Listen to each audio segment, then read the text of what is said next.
하나님은 선택을 통해 우리 인생을 만들어 가십니다. 룻기는 인간의 선택과 또 하나님의 섭리에 관한 책입니다. 선택은 아주 중요하잖아요. 선택은 결과를 낳습니다. 좋은 선택은 좋은 결과를 낳고 나쁜 선택은 나쁜 결과를 낳게 되어 있습니다. 룻기는 잘못된 선택과 함께 탁월한 선택이 함께 나오고 있습니다. 오늘 배우는 첫 번째 교훈은 잘못된 선택은 잘못된 결과를 낳는다는 것입니다. 잘못된 선택을 한 인물이 엘리멜렉이라는 인물입니다. 룻기 1장 1절은 이렇게 시작이 되죠. 사사들이 치리하던 때에 그 땅에 흉년이 드니라. 자, 흉년이 들었습니다. 유다 베들레헴에 한 사람이 그의 아내와 두 아들을 데리고 모압 지방에 가서 거류하였는데 선택했어요. 흉년이라는 어려운 때에 베들레헴을 떠나서 모압이란 지방에 거류하게 되는 것입니다. 이 선택은 사실은 잘못된 선택이죠.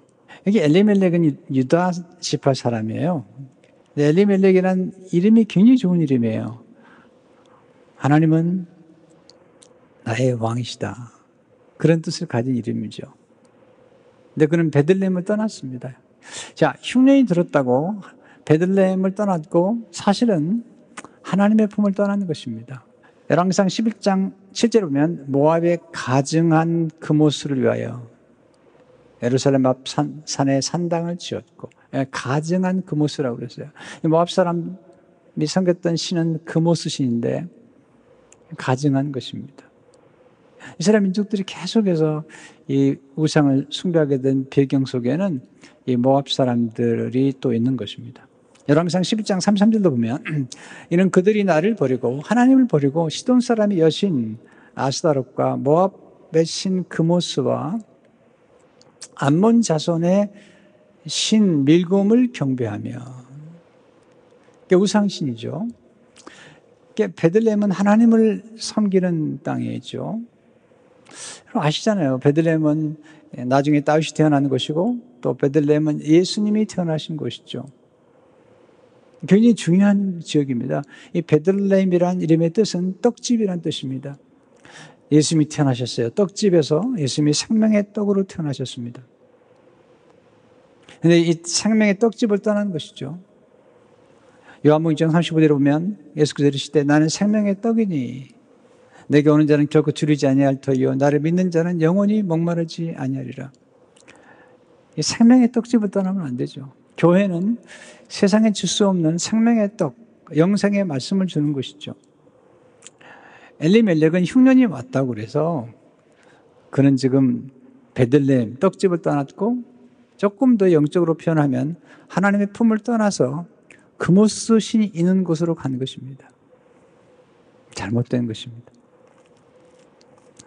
이 선택의 결과는 비참한 결과를 낳습니다. 3절 4절에 보면 나오미의 남편 엘리멜렉이 죽고 나오미와 그의 두 아들이 남았으며 그들은 모압 여자 중에서 그들의 아내를 맞이했는데 하나 이름은 오르바요 하나 이름은 룻이더라. 이것도 사실은 잘못된 겁니다. 왜냐하면 이스라엘 백성들은 이스라엘 백성들 안에서 결혼하도록 하나님이 그렇게 제정하신 거거든요. 하나님 분명하게 말씀하셨거든요. 율법에. 말씀에 의하면 모압 사람과 암몬 사람은 이스라엘 총에 들어올 수 없게 되어 있습니다.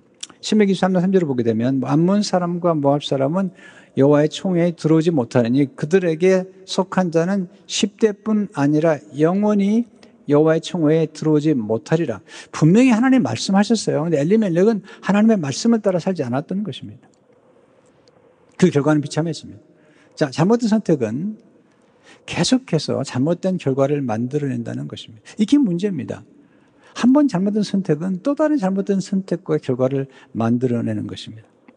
그 결과는 비참하죠. 4절 5절을 보게 되면 그들이 거기에 거주한 지 10년쯤에 말론과 기련 두 사람이 다 죽고 그 여인은 두 아들과 남편의 뒤에 남았더라. 기가 막힌 일이 벌어진 거죠. 남편이 죽고 두 아들까지 죽게 된 것입니다. 고통스러운 것입니다. 나중에 나오미가 돌아와서 이스라엘 민족 베들레헴 사람들에게 참 기가 막힌 고백을 해요.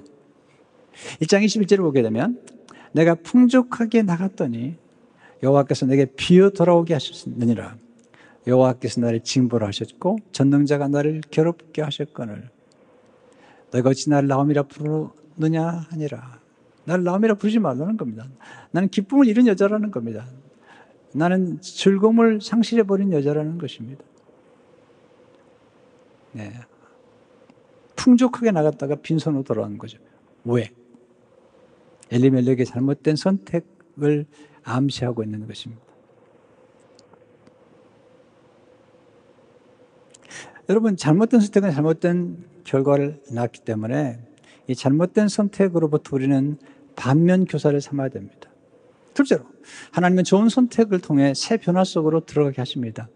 엘리멜렉은 잘못 선택했지만 이 나오미와 룻 두 여인은 탁월한 선택을 하는 것입니다. 좋은 선택을 하는 것입니다. 그러므로 새로운 변화 속으로 들어가게 됩니다. 자, 여기서 배우는 첫 번째 교훈은 잘못된 선택을 바로잡음으로 새 변화 속으로 들어갈 수 있습니다. 잘못된 선택을 인정하는 게 참 중요합니다. 인간의 탁월함은 자기를 성찰하는 데 있습니다. 그리고 자기를 성찰한 다음에 잘못된 것을 바로잡는 데 인간의 탁월함이 있는 것입니다. 새 변화를 위해서는 잠시 멈춰야 됩니다. 그리고 귀를 기울여야 됩니다. 그리고 우리 자신을 좀 돌아봐야죠. 어디서 잘못되었는지. 그리고 잘못된 것을 바로잡아야 됩니다. 나오미는 참 감사하게도 귀가 열렸던 여인이죠. 본인이 잘못된 것을 알았습니다. 그는 하나님의 음성을 듣게 됐습니다. 6절의 말씀이죠. 그 여인이 모압 지방에서 여호와께서 자기 백성을 돌보시자 그들에게 양식을 주셨담을 듣고, 이 중요한 단어, 듣고 이 두 며느리와 함께 일어나 모압 지방에서 돌아오려 하여 들었기 때문에 바로 잡는 것입니다. 뭘 들었죠? 하나님께서 본인들이 베들레헴을 떠나면 베들레헴 사람들은 다 죽을 줄 알았는데 하나님이 자기 백성을 돌보셔서 양식을 주셨다는 사실을 듣고 깜짝 놀란 것입니다. 네, 그래서 잘못된 것을 깨닫고 돌아오는 것입니다. 여러분, 하나님의 음성을 듣는 게 참 중요한 것입니다.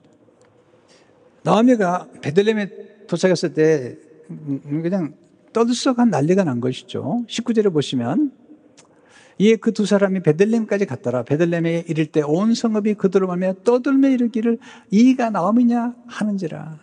나오미가 돌아왔는데 이 나오미의 모습이 참 몰골이 흉측한 거죠. 아니, 풍족하게 나갔던 나오미가 돌아왔는 것을 보니 너무 초췌한 모습이죠. 가난한 거죠. 아무것도 가진 게 없는 거죠. 네, 생각해 보세요. 남편도 보이지 않습니다. 두 아들도 보이지 않습니다. 베들레헴 사람들이 궁금한 거예요. 남편도 보이지 않고 두 아들도 보이지 않는데 한 이방 여자를 데리고 오는 것입니다. 그때 20절에 기기하잖아요. 나오미가 그들에게 이르되 나를 나오미라 부르지 말고 나를 마라라 부르라. 이는 전능자가 나를 심히 괴롭게 하셨음이니라. 전능자가 나를 쳤다는 것입니다. 내 이름을 더 이상 즐거움, 환이라고 부르지 말라는 겁니다. 말하라 말은 쓰다라는 거죠. 내 인생이 쓴 인생이 되었다고 이야기하는 것입니다. 그러나 중요한 것은 이 나오미가 길을 돌이킨 것입니다. 바로잡은 것입니다. 두 번째, 잘못된 선택은 방향을 바꿈으로 바로잡을 수 있습니다.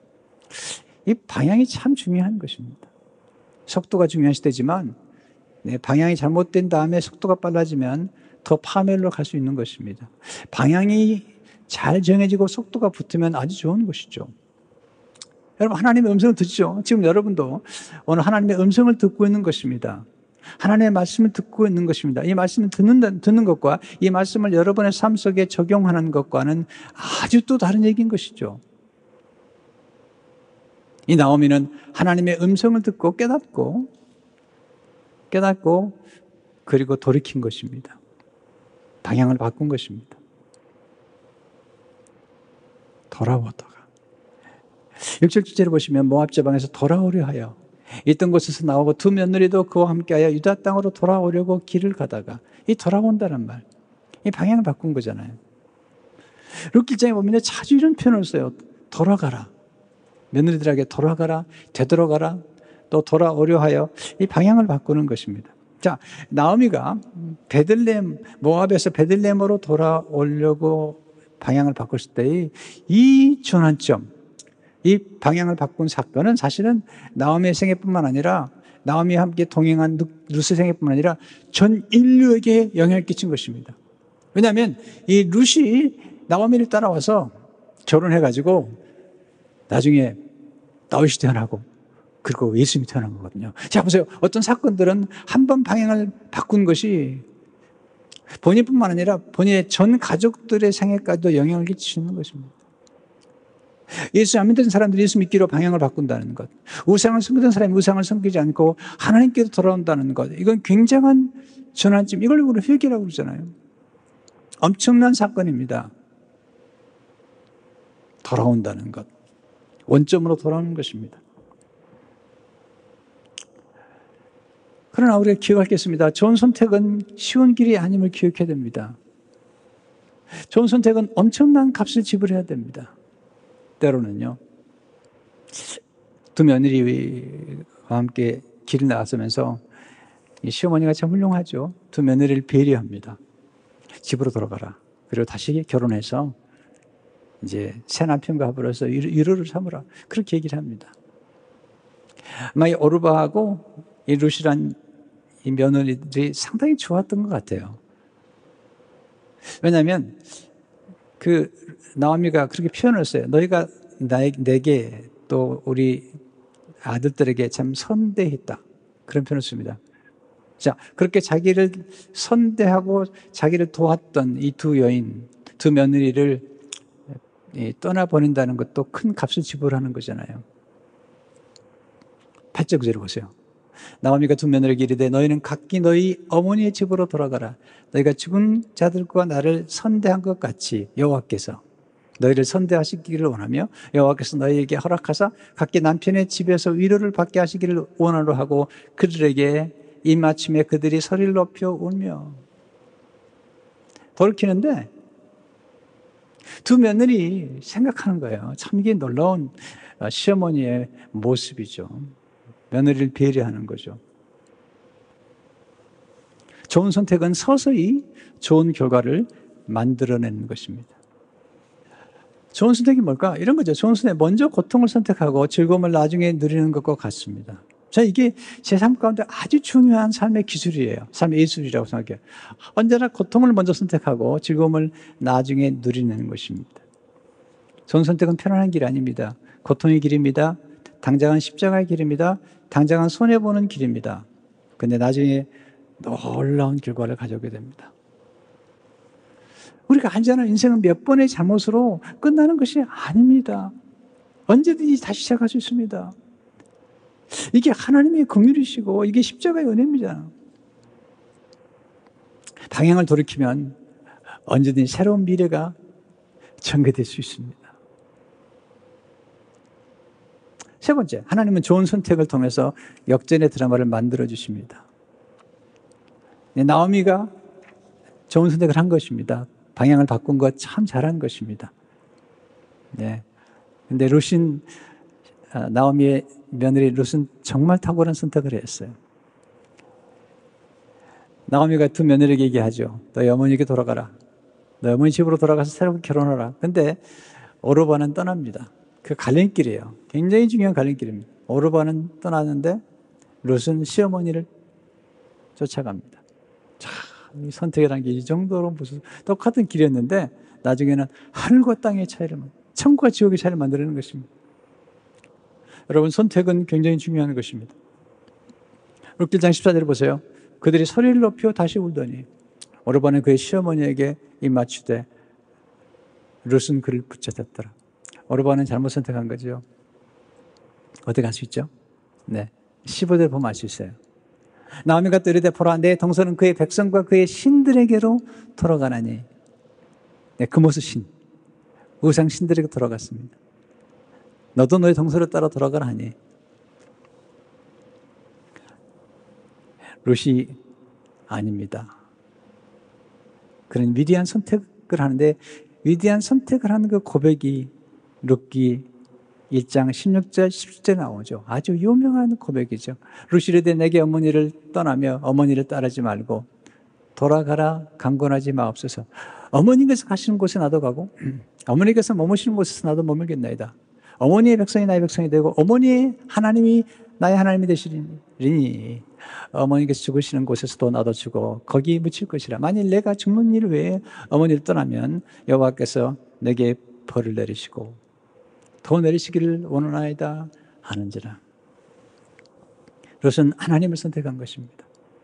시어머니 하나님을 선택한 것이죠. 룻기 1장 16절 다시 보시면 하나님 어머니의 백성이 나의 백성이 되고 어머니의 하나님이 나의 하나님이 되시니. 룻기를 집에서 읽어보세요. 이 나오미가 나중에 고백을 하는데 그가 고백한 하나님이 어떤 하나님이냐면 전능자라는 표현을 써요. 전능자.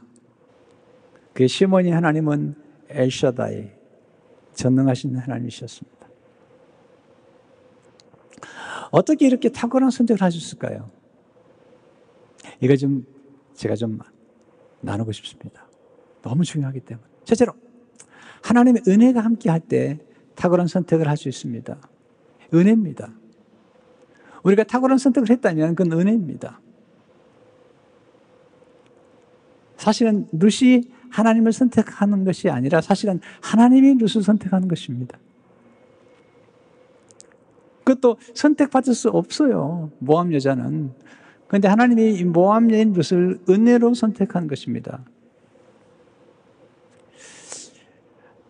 룻기장에 보면 룻이 시어머니를 공개하기 위해서 이삭을 주우러 나가면서 아주 중요한 고백을 하는데 이 고백이 제게 너무 충격적인 거예요. 이방 여인인데 사용한 언어 중에 하나가 은혜라는 말을 사용해요. 은혜.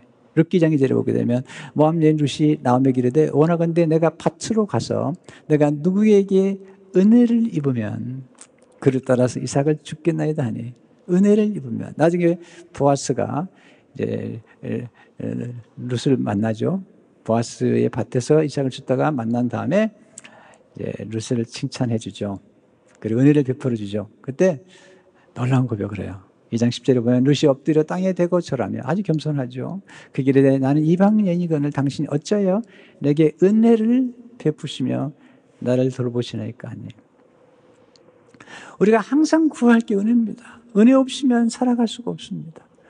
여러분 노력만 가지고 되나요? 은혜 없으면 올바로 선택할 수도 없습니다. 우리가 제일 많이 구해야 될 게 은혜입니다.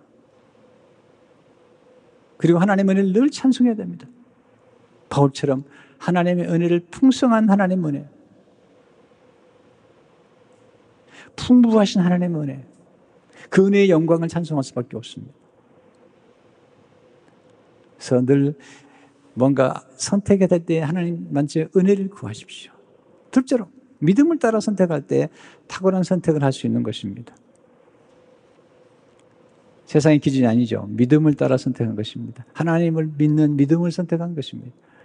16절 다시 보세요. 어머니의 하나님이 나의 하나님이 되시리니. 인생은 선택과 집중으로 되어집니다. 선택한다는 것은 집중하는 것입니다. 집중한다는 것은 우선순위를 정하는 것입니다. 집중한다는 것은 내가 무엇이 가장 소중한 것인가를 알고 거기에 집중하는 것입니다. 이 여인은 가장 소중한 분을 집중했습니다. 하나님입니다. 하나님. 하나님의 나라 하나의 의미다. 이걸 알아본 사람이 있었습니다. 룻의 믿음을 보았습니다. 알아봐 준 거죠. 룻기장 12절에 보니까 여호와께서 내가 행한 일에 보답하시기를 원하며 이스라엘 하나님 여호와께서 그의 날개 아래에 보호를 받으러 내게 온전한 상 주시기를 원하노라 하는지라. 하나님 한 분이면 만족스럽습니다. 왜? 그분이 온전한 상을 주기 때문이죠. 우리는 하나님을 온전한 하나님으로 믿지 않아요. 여러분 하나님 한 분은 만족합니다. 하나님은 충분합니다. 하나님 한 분이면 충분합니다. 예수님이면 충분합니다. 뭐냐면 그 예수님 안에 모든 것이 있기 때문이죠. 모든 지혜와 모든 부여와 모든 상급이 다 오는 것입니다. 하나님은 그분을 붙잡은 사람을 끝까지 붙잡아 주시는 거예요. 하나님 우선순위를 선택할 때, 하나님 우선순위를 선택할 때 하나님 모든 것을 더해주세요. 마태복음 6장 33절에 보면 그런즉 너희는 먼저 그의 나라와 그의 의를 구하라. 그리하면 이 모든 것을 너에게 더해주시라. 하나님은 그분을 존중하는 사람을 존귀하게 만들어 주십니다. 여러분, 선택할 때는 신중해야 됩니다. 여러분, 신중하다는 단어가 뭐죠? 신중하다는 말은 존중한다는 것입니다. 내가 뭔가를 신중하게 선택했다는 것은 그 신중하게 선택한 것을 존중한 것입니다. 존중이라는 게 뭐죠? 가치 있게 여기는 것입니다. 하나님을 선택한 것입니다. 그말 하나님을 존귀 여긴 것입니다. 하나님을 최고의 가치에 둔 것입니다. 이거 예배입니다. 예배란 원래 가치란 단어에서 나온 것입니다. 월십이란 단어는 월드에서 나온 겁니다. 우리는 가장 가치 있는 대상을 예배하고 있는 것입니다. 세 번째, 사랑을 따라 선택할 때 탁월한 선택을 할 수 있습니다. 롯은 자기를 위해서 선택하지 않습니다. 시어머니를 사랑해서 선택합니다. 자, 이것이 인간의 위대함입니다. 인간은 잘못하면 악마와 같은 존재일 수 있습니다. 그러나 동시에 인간은 하나님 형상을 따라 지음받았기 때문에 인간은 자기를 초월하는 능력이 있습니다. 자기의 이기심을 극복하고 타자에게 또 다른 사람을 향해서 자기의 마음을 열고 다른 사람을 위해서 희생할 수 있는 그런 존재입니다. 아무리 생존의 위협을 받을 때도 여전히 자기를 내어줄 수 있는 그런 분들 있잖아요. 지금 코비드 이 19의 이런 어려움 중에도 의료진들은 자기의 생명을 걸어놓고 헌신하잖아요. 지금 이 루시라는 여인이 베들레헴으로 시어머니 따라갈 때 내가 베들레헴 가면 보아스 만나가지고 결혼할 거라고 생각한 게 아닙니다. 내가 대단히 잘 될 거라고 생각하면서 간 게 아닙니다. 시어머니를 공개하기 위해서 간 것입니다. 그런데 이게 참 놀라운 거죠. 여기서 우리가 루시라는 사람의 인격을 알 수가 있고 그의 신앙과 가치관을 알 수가 있습니다. 보세요. 우리의 선택과 결정은 우리의 성품을 보여줍니다. 또한 우리의 선택과 결정은 우리의 믿음과 가치관을 보여주는 것입니다.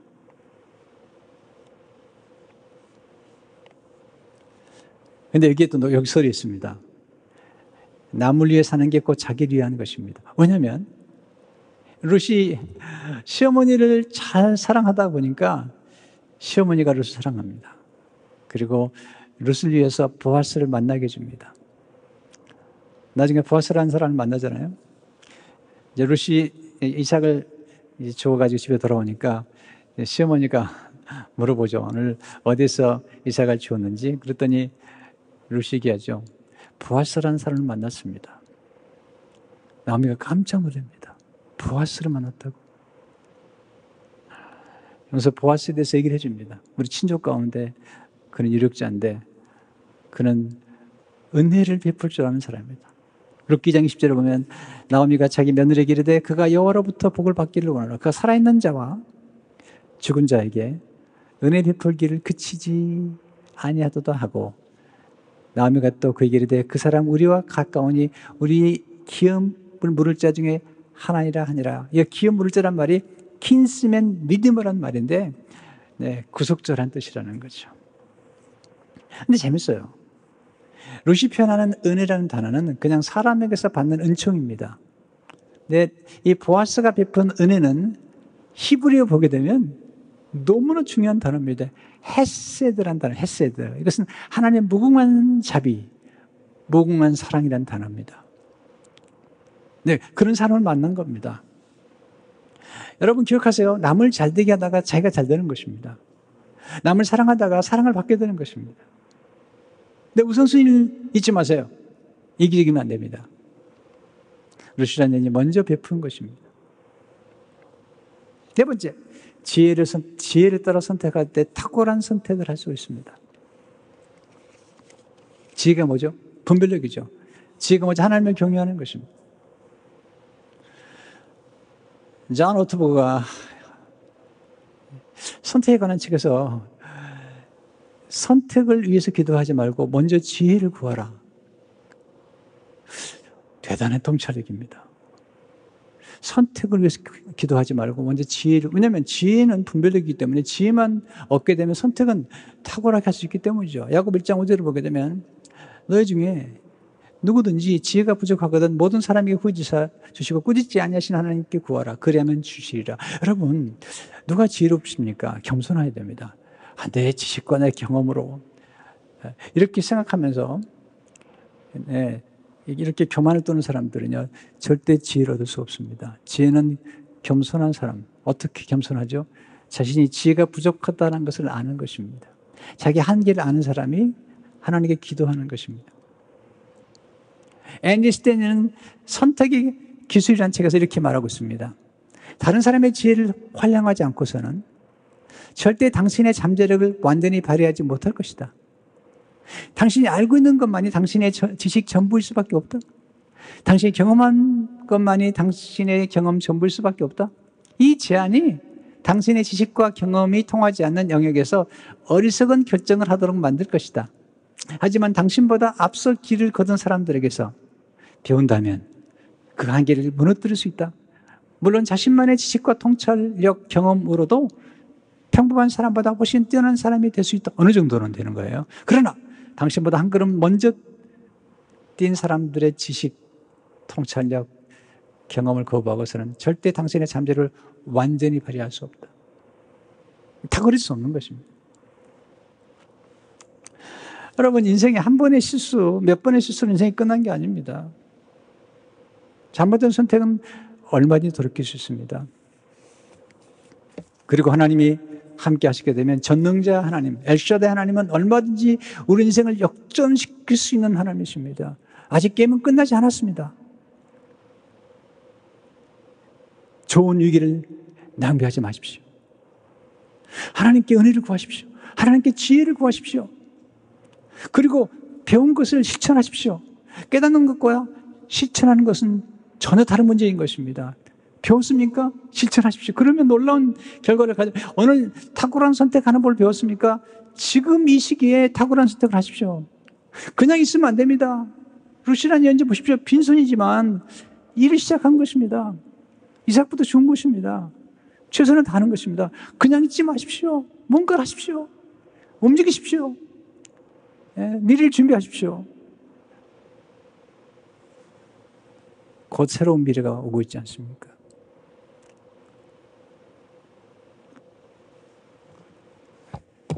저는 복음을 믿는 사람입니다.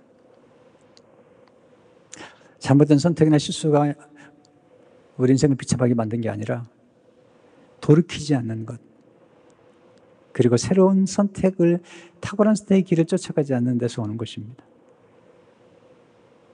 오늘 이 말씀을 듣고 좋은 선택, 탁월한 선택을 통해서 여러분 인생이 역전되는 축복을 경험하시길 주의 이름으로 축원합니다. 성령을